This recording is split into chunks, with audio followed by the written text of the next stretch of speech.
Amazon is cutting about 16,000 corporate jobs, pointing to artificial intelligence as part of the reason. But experts say you can still stay relevant in today's workplace. Ilona Carson spoke with AI expert Dr. Patrick Dix about how to keep your skills future-proof.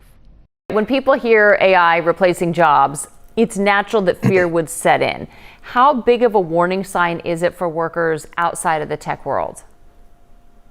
Well, it should be a huge warning sign to people outside of the tech world. Computers and technology drive the American workforce, and it also drives academics and other sectors.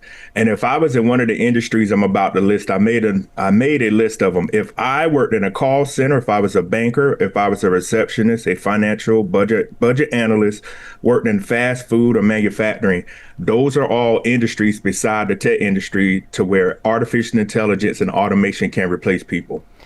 Okay, well, that's a large range. And so everybody's got to listen up here and start thinking about this. How then do I remain relevant? Which skills are becoming more valuable in an AI-driven workplace?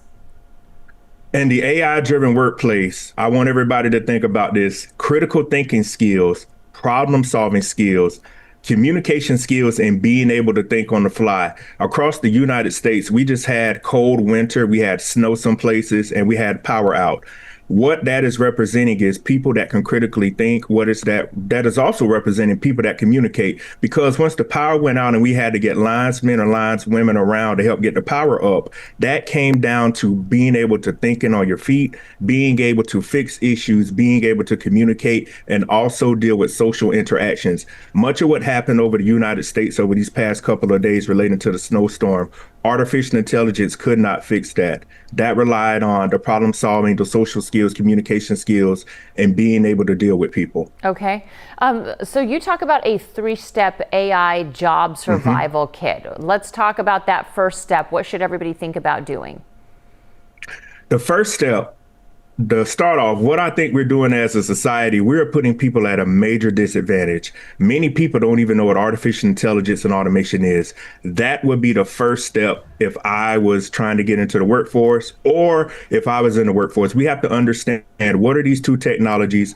Why are they here? What are we doing with them? And how are they going to change society? Because every industrial revolution has people that move with it and people that are left behind. This is the fourth industrial revolution. So if you think about when we went from steam engines and we went to cars, if everyone doesn't know this, the cars used to be called a horseless carriage. The people that did not adapt to learning how to drive a car back then was a manual, they got left behind. The same thing is happening now. So if you look throughout history, every time the Industrial Revolution happens, it's moving society forward. And as long as people are retrained, they can stay up to date on what's going on and stay employable. Okay, and what are the other steps in that survival plan?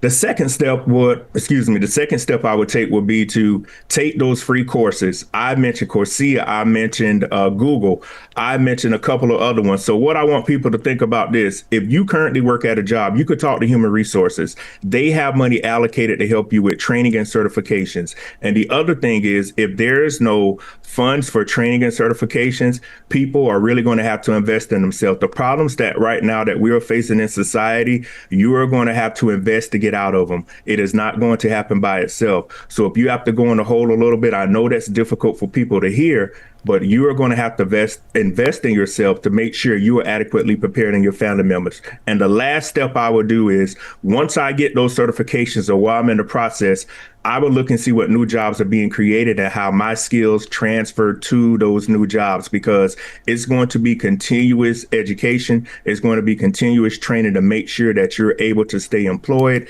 and also that you're able to continue to provide for yourself and your family members and help others out. Yeah, I mean, ignoring the problem is not going to help in this situation for sure. We appreciate your time, Dr. Dix. Thank you for joining us. Thank you.